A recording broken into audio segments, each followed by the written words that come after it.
So the reason why that could be dangerous is because there's people that can get access to your computer, whether that's through a where they like hack into your computer through like a bug or something like that, or where they can actually get access to like your clipboard, which brings me to another point. One thing that happens when you get your seed phrase is a lot of people actually take a screenshot of their seed phrase, or they'll copy the seed phrase on their clipboard on their computer. Check the time real quick.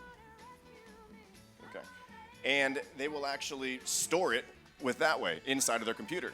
But that makes it less safe. You want to immediately take it, never copy it, never take a picture of it, never do anything like that, and then just write it down somewhere in a piece of paper. Because there are hacks that can take place on your computer where hackers can get access to the clipboard on your computer, which anytime you copy something, so Control-C, or cut something, Control-X, then that gets put onto your clipboard, and hackers can actually access those clipboards. So just be careful when you're doing that. Okay, so now I want to go ahead and bring the next panel up. We have, can we attach physical assets to NFTs? Alrighty, so first person we have is Patrick Neuenschwander. How was it? Neuenschwander. You were over there just like, I can't wait for him to say this one. Patrick Neuenschwander, co-founder of Co-DAO, CEO, and Singular.NFT. Welcome to the stage. Oh boy. Second up, we have Guillaume Kuntz. Got it? Pretty good? Amazing. And Guillaume is the co-founder of Watch Certificate. There you go. Next, Frédéric Montagnon. Got it? What is this treat you have for us? It's not for me. I'm offended. Next, Ben Dixon, founder of Ethereal Labs. My God. And to moderate, we have Sarah Endline. Crush it. Awesome. Let's get physical, physical. Do-do-do. Do you know this song? No? Wow. Okay. Amazing, amazing. Okay. Well, first of all, of course, we're going to have our Biarritz Hawaii moment. I'm thinking of friends in Maui, and I hope they're all safe, but we're going to celebrate today in Biarritz. So with a little introduction and a little special flower, let's start there. So we're going to start with Patrick, who is currently at Singular.net, long time in the space, China, Basel, Switzerland, and so much more. You don't have to say anything, but I'm going to give you your gift. And next, we have Guillaume. I call him affectionately the Watchman. He is from Paris and has all sorts of amazing stories to share. Careful. And next, it's Frédéric. Frédéric has lived in New York, where I'm from, and so I'm always love to meet other New Yorkers. He's back in France now, between Paris and Nice. Long time in the space. I think it's 20 years plus. Started in hardware, parlayed into Web3, because why not? And last, certainly not least, it's Ben. He's here, flew in from Arizona, born in New Jersey, barbecue master, but also incredible work in the space, and really happy to have him here. I think this is one of his first times on the grand stage, so he's going to rock it, so welcome, Ben. Awesome. Okay, guys, we gotta how about you stand up for just 1 second? We're just stand up and sit down. How about that? Just stand up and sit down. That's all you have to do. Okay. You can breathe if you want. You can do whatever you want. You can sing Let's Get Physical, but I won't make you do that. So we're gonna jump in, and this is about, can we attach physical assets to NFTs? I don't want to say we're a yes panel, but I have a feeling you're going to hear a lot of yes right now. By the way, my name is Sarah Endline. Je m'appelle Sarah. Bonjour. J'habite in Miami, New York, and Paris. J'adore France. I have family and friends, and so it's always so good to be here, and I love NFT Biarritz. So let's start. We're going to go straight to Switzerland. What do you want to add to your intro about you? Not about what you're doing, but just a little about you, Patrick. Yeah, nice to be here. You just told me before, normally I don't start with that, but obviously it is something that people are interested in. Yes, I lived a long time in China. It's actually the first time I came in contact, at this time, with crypto. I circumvented a national bank currency control with Bitcoin. It worked perfectly, it was fun. Unfortunately, I didn't buy a stack myself, right? It was like, you use it, it works great, that's it. And then 5 or 10 years later, you're like, why didn't I keep a few thousand of them?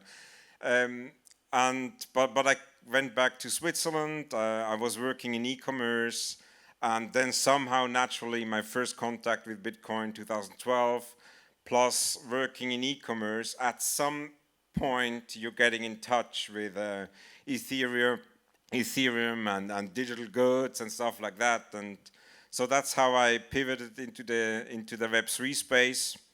And since then, I'm working with different companies on their NFT projects. We'll stop there. We'll keep the mystery. We'll keep the mystery, Patrick. But awesome. We'll stop there. Okay. Moving on. Guillaume. Very glad to be here. So my story is before doing what we do today, we launched a marketplace for luxury items and focused on watches, and we saw all the issues that were on the market and decided to fix that. So we started to fix that for ourselves to begin with, and then decided to close the marketplace, which was already generating some revenue, and to pivot fully on this new system. And of course, personally, I like watches. Otherwise, I wouldn't be doing that. That's why he's called the Watchman. We'll talk more about that. We're coming back to that. Frédéric. So nice to see you, and thanks for having me today. I'm an engineer. I like tech, and I'm a startup addict. So I do that for more than 20 years. I invest my time, my money into startup. I like the energy that is into the startup and behind those ideas.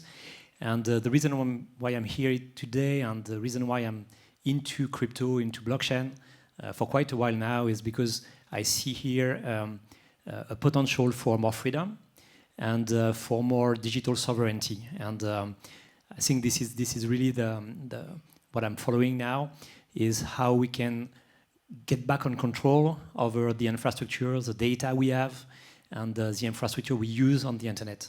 So it's all for me about digital sovereignty, and the rest is something I don't care about, but definitely how we can recreate the very low level of the internet and make sure that it belongs to the users. We're also going to talk about wine. Not yet, but you might see it here. We're going to talk about wine in a moment too. Ben, tell us about you. Absolutely. So, from New Jersey originally. I live in Scottsdale, Arizona, which is a hot place. Thus the fire choice. Yeah, and why I'm here to avoid that. So, originally was pursuing a law career, dropped out of that to race cars, which my parents were thrilled with. And then I got into the deep game of entrepreneurship and networking, and I traveled for a long time and met a lot of cool people and started a lot of things, and a lot of them failed, as I'm sure we all have before, especially in your 20 years. And it brought me into the Web3 ecosystem. I went to one conference in Miami, Florida, and I realized the thing that was lacking was trusted development processes. And ever since then, we started Ethereal Labs, which is actually a rebrand that just changed this week. It used to be called Elevate Software, and we've since worked with 40, 50 companies to build their technology and make sure that they get exactly what they're looking for in the Web3 space. Awesome. We're going to go there in a second. And just to prepare the crowd, this is going to be interactive. So I have a few questions, but it's going to come to you very quickly. So I see Victoria back there. I see Miriam. I see Ryan.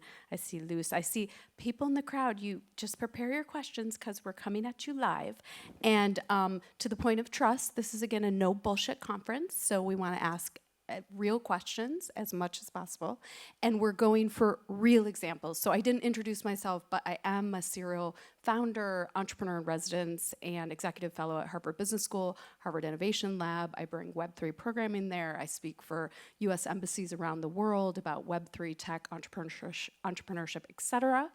And I'd say one principle we have at Harvard and all of the teaching in the Harvard Business School classrooms is real life examples. So what we're going to do now, you heard a little bit about these awesome peeps.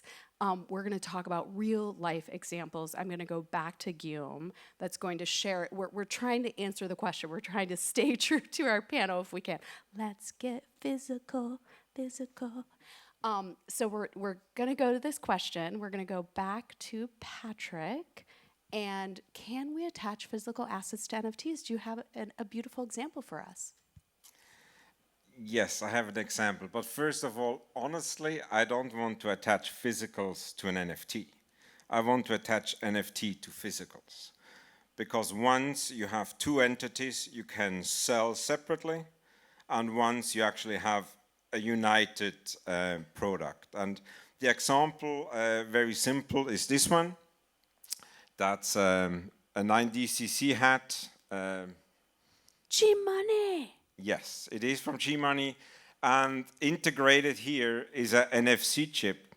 That means if you, with any mobile phone, if you scan the chip, you can claim either a POAP that we met. That's very nice. If you do that, we can meet afterwards. Or you can collect the hat. So you can on-chain prove that this hat is yours. Your problem is that I take back this hat home tonight, and I claim it back. So that means on-chain, we will see that you, for example, owned this hat for 1 hour or 2 hours, but at the end of the day, I claim it back, and I can prove that it's mine. So that's what I like about these NFCs that are connected with a physical product. That means always the one that has the physical one can, at the end of the day, prove that he's the owner. So the NFT follows the object and it's inseparable. So you cannot sell the NFT. You technically can, but at the evening I just claim it back. So that's why I would change the title to "We can attach NFTs to physical goods." So Patrick, before we leave, can you give us a FIFA-related example of something you've worked on? No, FIFA did not do anything with NFC, so I can no, they did not. They did a simple NFT project. No, there are a good example, there are a lot of treasure hunts outside for activations. I think most of the people here know POAPs. It's actually, in my case, it's a card like that. I own the card and distribute digitals again. If you want to claim the card, you're welcome. Unfortunately, end of day, it's mine again, right? It's always the same principle, and I love this also for artists.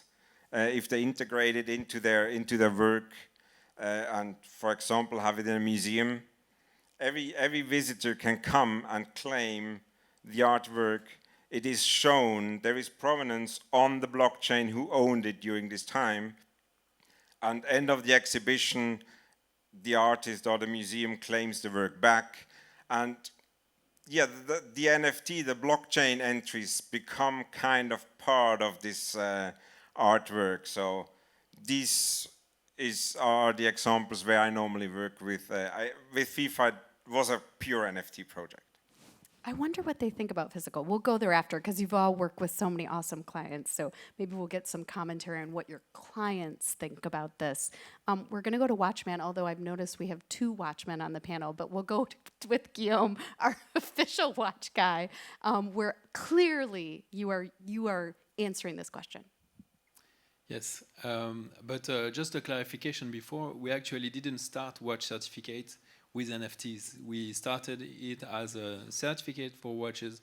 We used blockchain to make it tamper-proof, and we just recently, like a year ago, added the NFT layer to add the concept of ownership on it, because it just really made sense with our use case. But we weren't born with an NFT. So that was just a little clarification before I begin. So watch certificate is a digital double of the watch that can evolve over time. It's a proof that the watch is in a certain condition.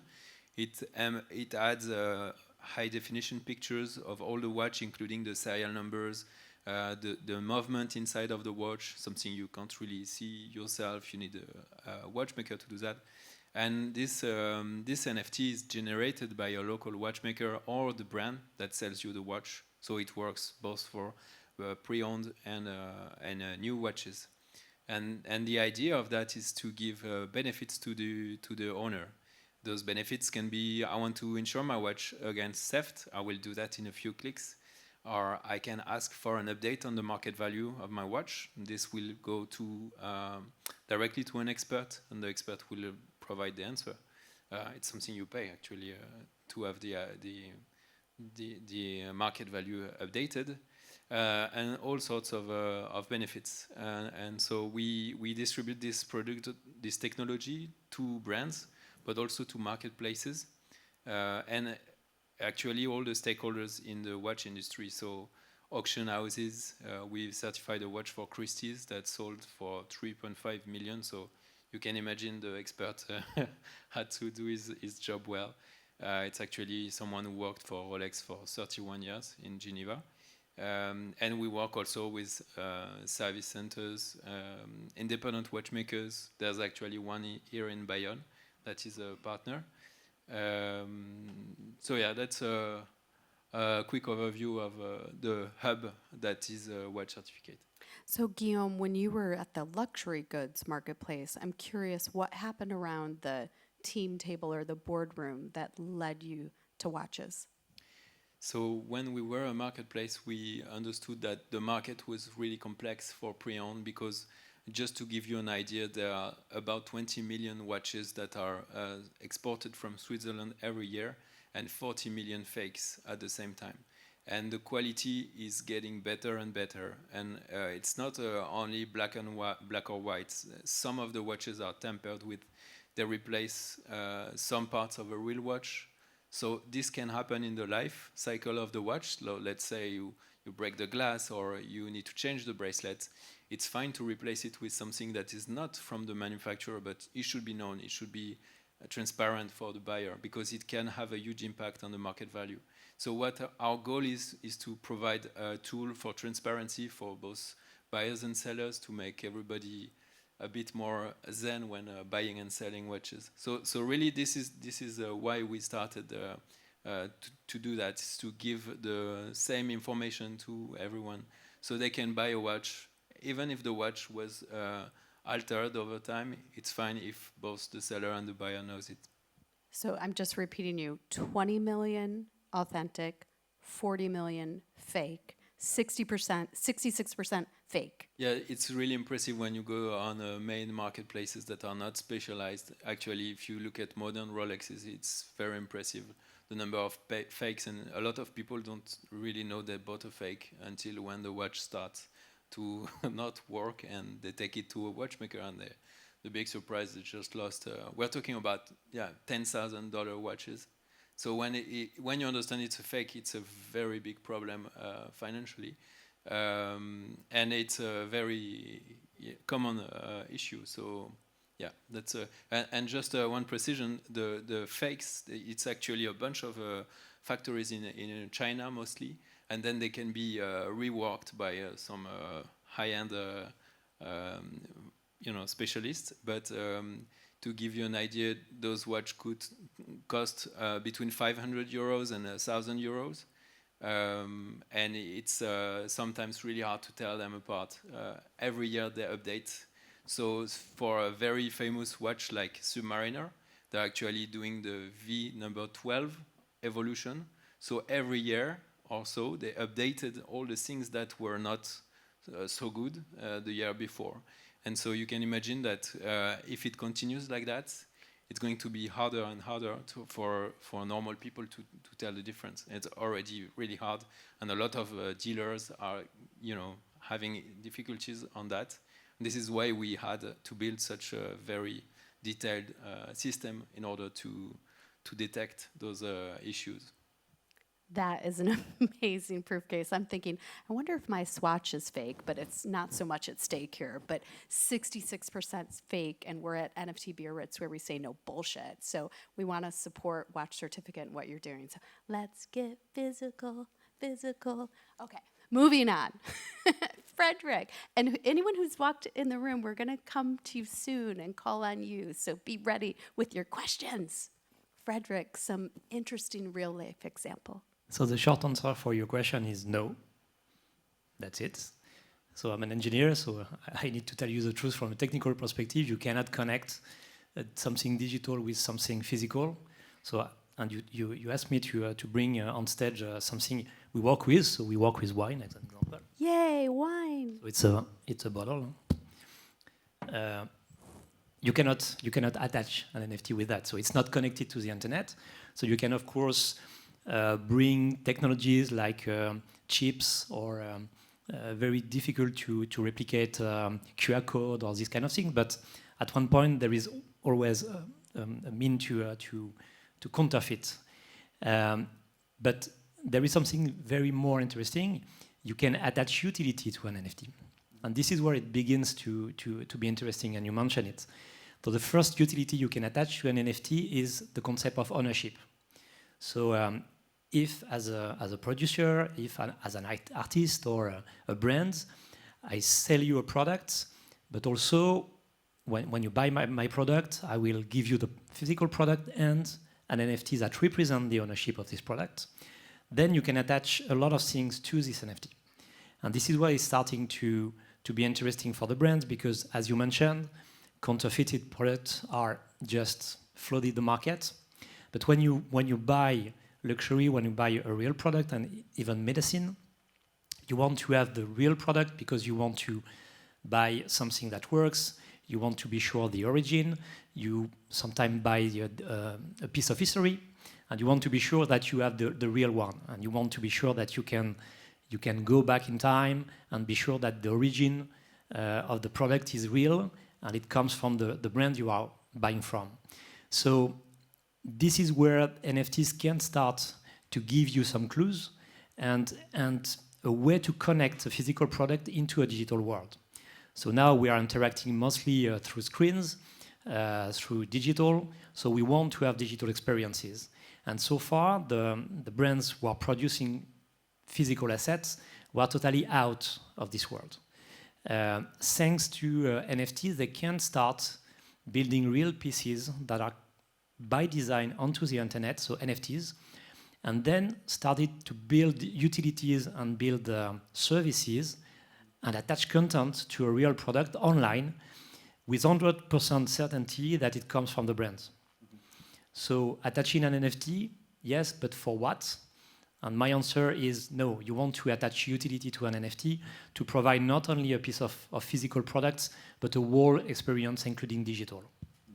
Now, because we're on the Oprah show today and it's the holiday season, is it true, Frédéric, because I know you're going to tell the truth, is it true that there is a wine bottle under everyone's seat? The truth? No. I'm sorry, I was wishing. Shit. Okay, maybe next time? Maybe next time. Yeah, sure, for sure. For sure, next time. Although there's something out there. Is that your wine out there that people can go after? You mean? There's some wine outside after. They can go find this? Yes, of course. I think there is a party tonight. Yes, they should come find this. Yes, awesome. Thank you. Now, Ben's worked in so many industries, oil and gas, real estate, the list is long. He is, as I mentioned, a barbecue master. No, there is no barbecue under your seat. I'm really sorry. It's not the Oprah show today. Ben, give us an example. Do you believe this? Can we attach physical assets to NFTs? Well, I gotta say, Frédéric, you're a brave man. Because when I was thinking about how to answer this question, I didn't think no would be the answer. I think it comes down to NFTs providing verification. So I can give you two examples. You wanted some examples, I'll give you two examples. First of all, what you guys are doing is fantastic. I love the wine, I love the watches. It's verification, it adds more value.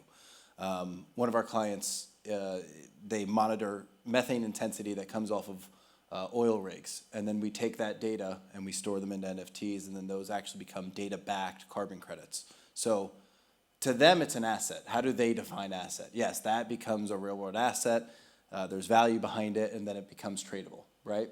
And then from a supply chain management as well, oil coming out of the ground, the entire process of it going into barrels and being shipped around, I mean, there's value inside of that. That is their asset, right? And if it becomes more verifiable, then it's worth more money. So that's how I think you answer that question. There's another great example of my friend. He started a company called Title Lock to verify that your title is really your title for your home, and simplify that process. And if anyone's done a home buying process around here, we know how long and tedious it can be, and the title is incredibly important. So, you know, it's not about does the title live on the blockchain, because it's true from an engineering perspective, no, it doesn't, but the verification of that title does. And what does that do? It increases the value. So I think it's incredibly important that we try to attach physical assets to NFTs, but there are always, it's not going to be as specific as that. There's going to be the workarounds in order to get it done. So, yeah. Disagreement's always good on the panel. So we heard no. So what do you think? Do you think, is the answer really no? Can we attach physical assets to NFTs? Patrick and Guillaume, would you say no? Or when Frédéric says no, do you agree with him?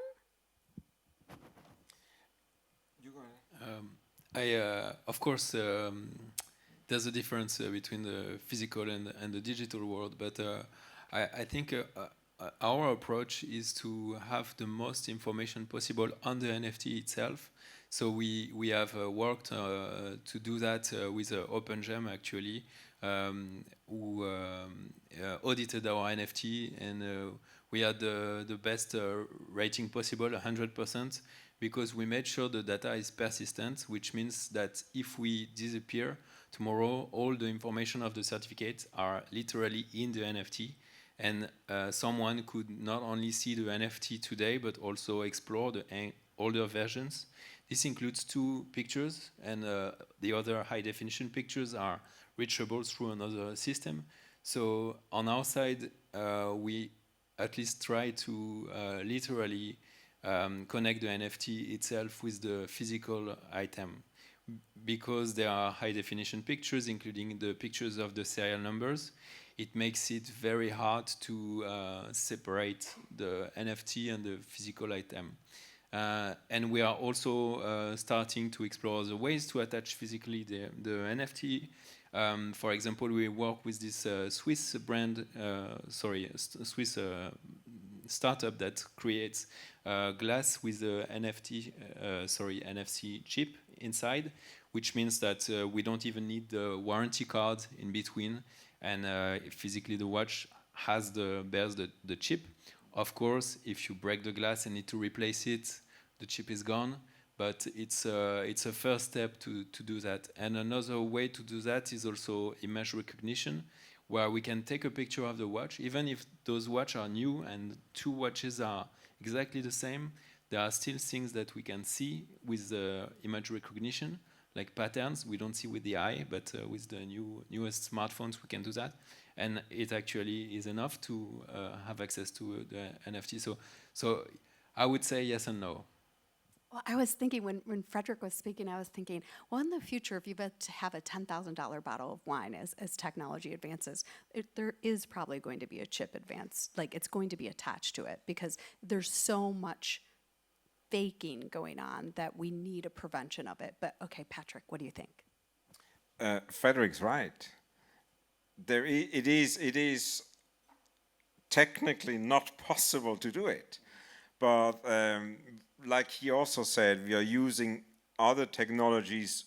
We unite with the physical objects to put part of it and the use case on blockchain. So yes, he's right. I'm normally not that technically versatile that I go that deep into it and just keep it with, yes, we can connect it. Also with the title is a good example. It's like the title is it will not be, or actually the title, hopefully it will be on the blockchain soon, right? Because then we would get away with all the problems of copying the physical ones. But so yeah, Frédéric is technically right, absolutely.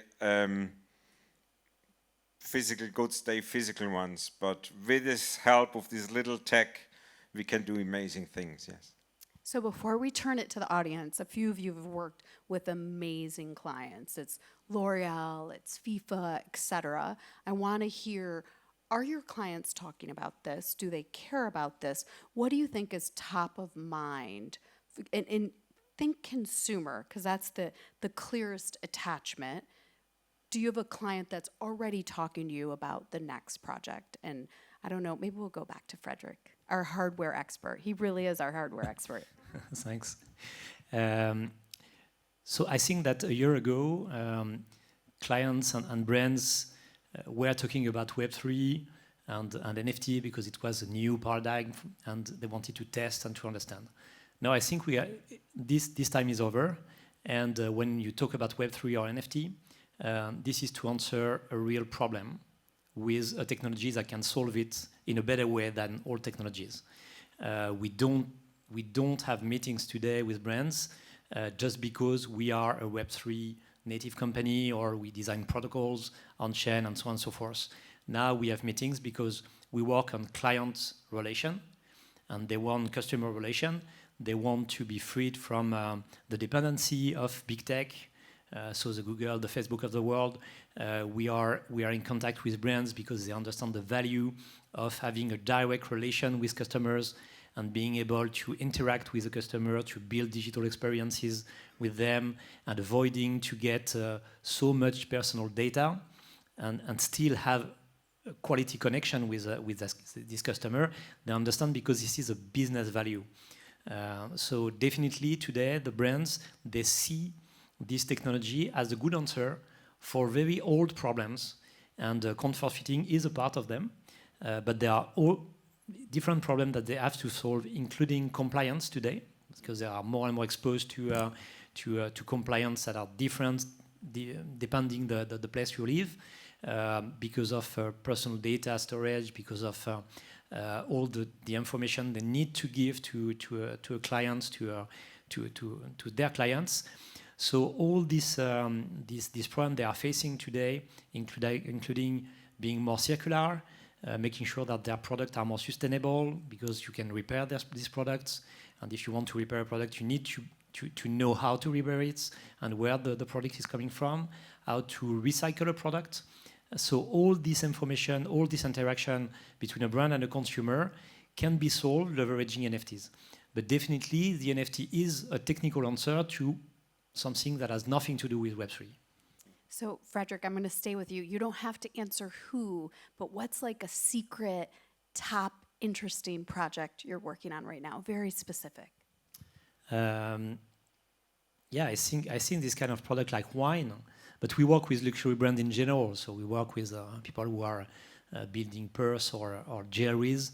But as an example for wine, there is a regulation that is coming at the end of the year, and the producer needs in Europe to provide more information about what you have in the bottle and how to consume it.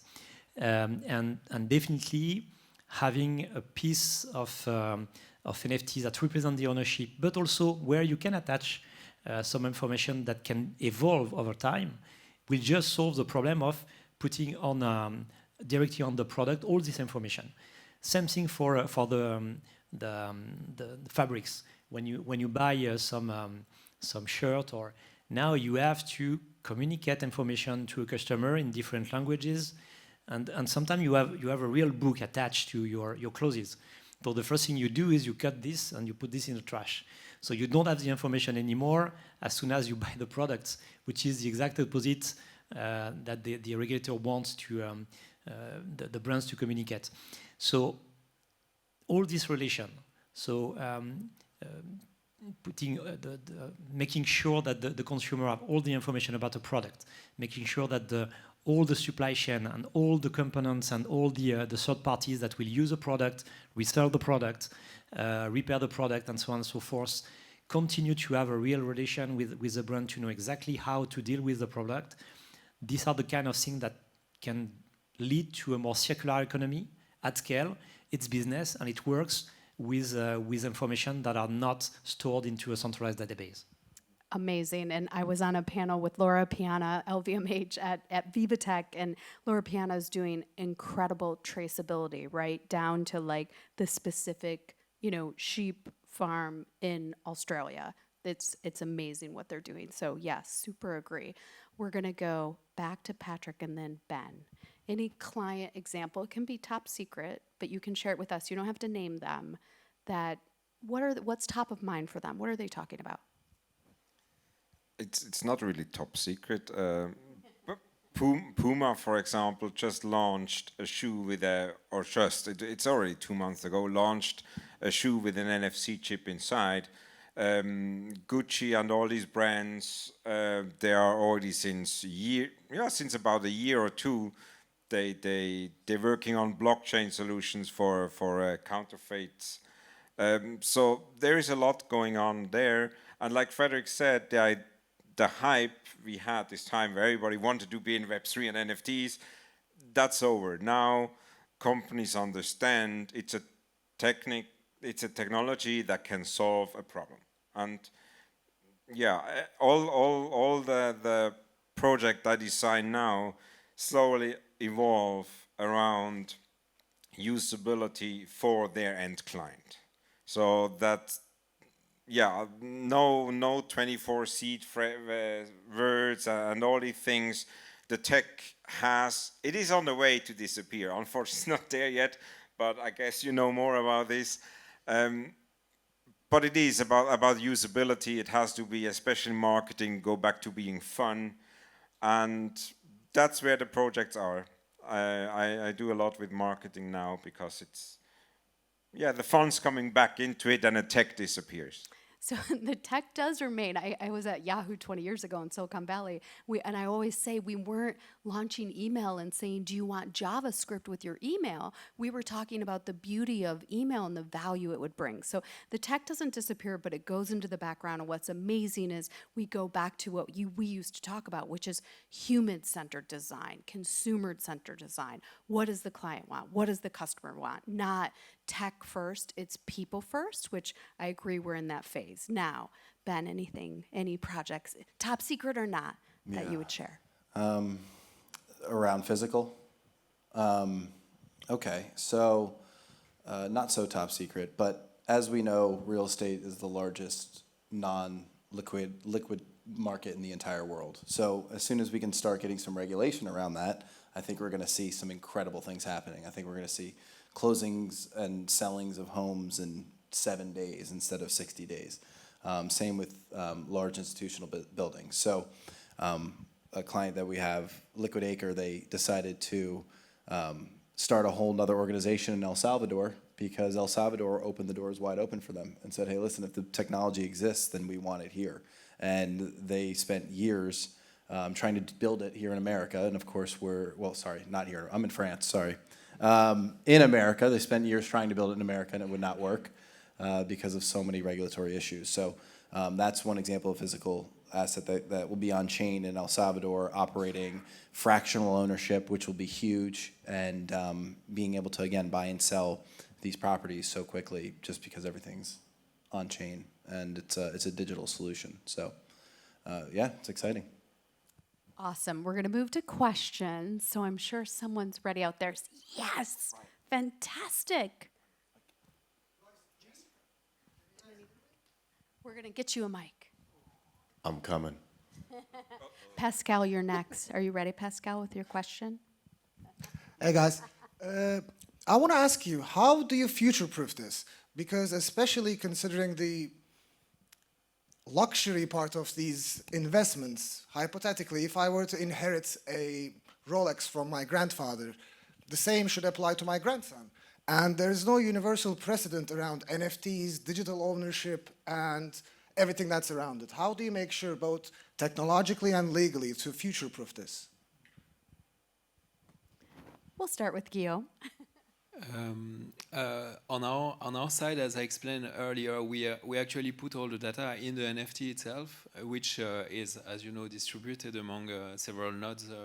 So it makes it very future-proof in the sense that even if tomorrow we disappear, all the information remains there and is reachable by not only the guy who has the watch or the hair, but also other people he wants to show it to. So I think in that sense, it makes the data future-proof. I hope it answers the question. So I can add just one thing. So it cannot be 100% decentralized, I think, at one point. So at Arianee, what we have done is we are a non-for-profit organization first.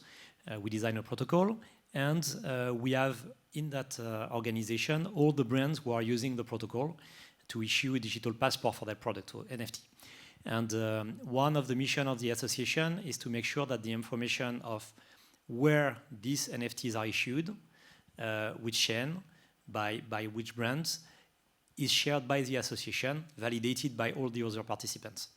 And I think this is the kind of organization that needs to be put in place to make sure that as a consumer, you know where you have to find the information, and as a developer, to develop onto such protocol, where to find information about where Breitling or where, I don't know, Montclair, which are people who are using our protocol to issue NFTs, issue their NFTs, what layer, and sometimes they change the layer they're issuing the NFT on, because it can be the mainnet of Ethereum 2 years ago. Now they are issuing on Polygon, and tomorrow it can be Supernets on Polygon or whatever. And we need to be sure that we can retrieve the information where it comes from. Sometimes you have to bridge some NFT from a chain to another. So all this information has to be put somewhere, centralized, by the way, and validated by other participants. So this is the way we do it. And I think in your question, there was the question of where is the information coming from? As the customer, where do you want to find the origin of the information? And there are two parts: the information attached to the NFT, and the first one is what smart contract is legit to issue NFT for what brands. Yes. Just if I may, for short, in my case with the hat and with the Gucci, not with the Gucci bags, not, but in case with my hat, it's very simple. The NFT is on chain. The signature is on chain on the blockchain on Ethereum. So if I ever inherit this hat to my son, he takes it, scans the NFC chip, and signs the transaction, and the ownership gets over to him. So this is the decentralized way where there is no middleman. It's just Ethereum. In my case, it can also be Polygon, doesn't matter. But in this case, it's if you have the product, you can scan the NFC chip, the ownership gets over to you. So the one that takes it at home in the evening back home, or puts it in his safe or whatever, scan it first on the blockchain, it's yours.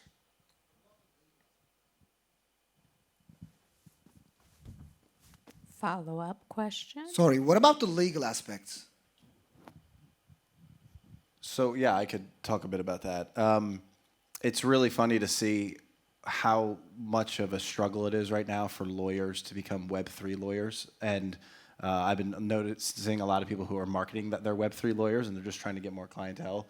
Because the truth is there's very few laws and very few regulation around what we're doing. I mean, truthfully, I feel like we're in like the .com era. Like that's how far back we are in the technology and adoption of what we're doing. There's so many years to move through and to see not only smart contracts continue to grow as new standards are being made and technology being adopted by the end users who have these assets on chain, but how are governments going to handle what's happening? And you're seeing that some are, again, opening their arms wide and saying, come here, we'll help you out. this is beautiful. Look at Coinbase. Japan just invited Coinbase to come over to Japan and said, we'll work with you. We're going to make it work for you guys. So you're going to see that as countries start to adopt these technologies, there's going to be different laws put into place. And what I think is fantastic is we can all agree the verification on the blockchain is so thorough. That part makes it easy. So it's just going to be the catching up from the regulators. Awesome. We're going to go to Ryan if someone doesn't have a question, because I know he has a question, but I see lots of smart friends in the back rows. Who has a question? Yes. Right here. Hey, I'm super bullish in NFT just to start, because my question will look maybe weird for you.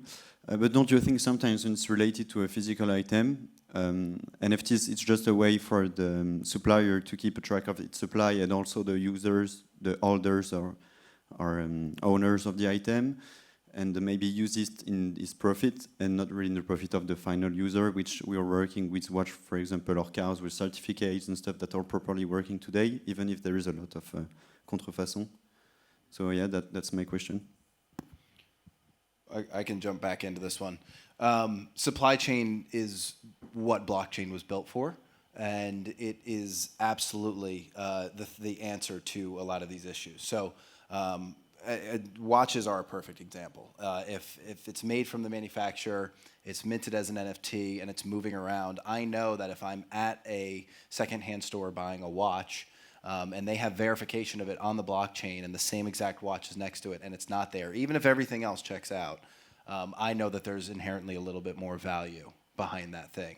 And we're seeing the same thing with Barrett-Jackson is a big car auction. I'm not sure if anyone's familiar with Barrett-Jackson, but it's in Arizona, and there was recently, I think it was like a 64 Mustang, original Mustang. Thing was gorgeous, but they had no paperwork, nothing for it to verify it, and it ended up selling for like $120,000 compared to the year prior, where the same one sold for, almost $1 million, because it's such a classic collector. So supply chain is going to fix.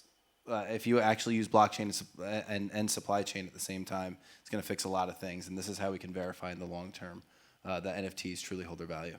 If you don't know what a 1964 Mustang is, I would say Google that. And another number, right? We had 66% fakes. We just said about 10x on the value by adding blockchain to the 64 Mustang. That's cool. And just to go back to your question, I think that it's true that, of course, this will allow the manufacturers to know more about what's happening once the product has left the warehouse and is within the retail network. And it's sometimes very hard for them to keep track, because they sell in, so they sell a bulk of products to a retailer. Then the retailer sells it, one by one to consumers, but often the manufacturer doesn't know when the watch or the item is being resold, which models are selling faster, etc. So already there's value, because it will make the data relation between the retailers and the manufacturers easier and smoother, etc. But I think even for the end consumer, it needs to be done in a smart way. The idea is that the brand, it creates value for them to have a link with the end user. And a lot of the end user and the brand don't have a link, because actually what we offer for manufacturers is a way to replace the old warranty card. And the warranty card is very little people actually activate it. Depending on the industries, it could be somewhere around 5%, which is really not much. And the reason for that is that people have the invoice from the retailer, so they figure out, okay, if there's an issue with my item I bought, I can go back to the retailer with the invoice. And so there's a lot of value lying there just to make the connection with the brand and the end consumers, not bypassing the retailer, but with his help or without the struggle. So I think it should be done in a smart way. And this doesn't mean to give up all your, give consent to everything. I mean, I know it's part of what your value proposition is. We do a bit differently with a special opt-in that lets the end user accept to make a connection with the brand. If he does, then he can benefit from a lot of things, getting invitations to private events and things like that. But yeah, it must be done in a smart way. But all in all, I think it's a value added for both parties. Okay, who's next? We've got friends from the NFT factory. We have Pascal. I see lots of smart people in the back area. Who has the next question? Yes. Real quick, comment. Sprinting. Thanks. Go. I'm going to try to make my question in English because it's quite difficult. If I got an accident with my bottle of wine, I mean, if I drink it, what happens with my NFT? Thanks. So actually, so interesting question because we are in a situation where when you drink your bottle, the bottle per se has no value anymore. But what's interesting is the loyalty program that you can put on top of the product. So of course you buy the bottle, and you're right because it's a very good one, by the way.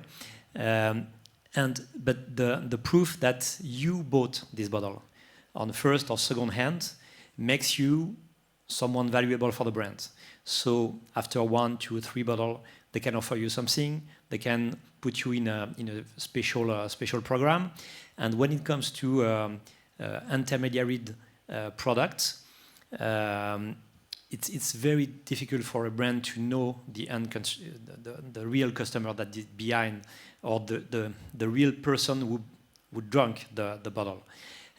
For the bottle, it's a good case because a good portion of the sales are gifts for people you met with. So, which means that the people who will drink the bottle are not necessarily the people who bought the bottle. And it's interesting to have this connection with someone to know that this person was the real consumer for you and not just the buyer. So all that thing has value for the brand, but also for the consumer, because after having enjoy for real a bottle, if the brands send you a message saying, okay, how was it? And if you really enjoy the product, this is a connection that you make with the brand, and this is a value for the producer, for the winemaker, but also for the end user. So this is why you can start building real digital experiences that you cannot build in a physical world. Yeah, probably just one thing. What I experienced the industries that react the best on it are liquor producers and sex toy producers, because both of them don't know who their end consumer is, and with NFTs you can solve that. So that you cut the middleman. It's your data, right? So yeah, these two industries, the liquor one and the sex, because they have this black hole after the distributor, right? The black hole, yeah. Yeah. Exactly. We're in our last minutes. I don't see just one thing. You don't necessarily need to have the name of the end consumer and user to get some feedback from the black hole thing. Okay, we're in our last minutes. I don't see any questions. Oh, I see a question. And this is that we're in the speed round now. We're just ticking down the clock. Thanks. Hi everyone. Right now, having an NFT still means having a private key. For the consumer endpoint, losing these keys means losing the ability to prove ownership. So how do you solve this? I know we're talking about account abstraction and stuff like that, but maybe Guillaume, how do you solve this for the consumer? Thank you. So on our approach, as I explained earlier, we started without NFTs and we added this as a layer of ownership because it really makes sense. But we are not targeting there's about 4 to 5% of people who actually have a wallet to trade cryptocurrencies as of today. This is not a mass market. This is really very niche. And we don't target the niche of watchmaking with the niche of people who trade cryptocurrencies, otherwise it would be complex. So what we do actually is we do something that is actually done by So Rare, you know, the football, fantasy football, is that we actually hold the NFTs for the owners, and for the people who want to retrieve the NFTs in their own wallet, there's a button to do so. They can do it. It doesn't change anything with their experience. But for the vast majority of people experiencing a watch certificate, it's once the NFT is created, he will retrieve it in the wallet of his smartphone, but the native wallet, Apple and Android wallet. And this ensures that it's very easy to use. There's no tech whatsoever. You know, everybody can use it. We actually don't talk a lot about NFTs or blockchain to our end users. We sell basic things like insure your watch or, you know, prove the authenticity. So this is how we tackle that. Now we're really in our last minute, and so I'm going to give each panelist a sentence as this crowd walks back out. I learned ... at this panel. I learned X at this panel, or I found this interesting at this panel. So one sentence, because we're totally out of time. Who wants to go first? I found this interesting at this panel. One sentence.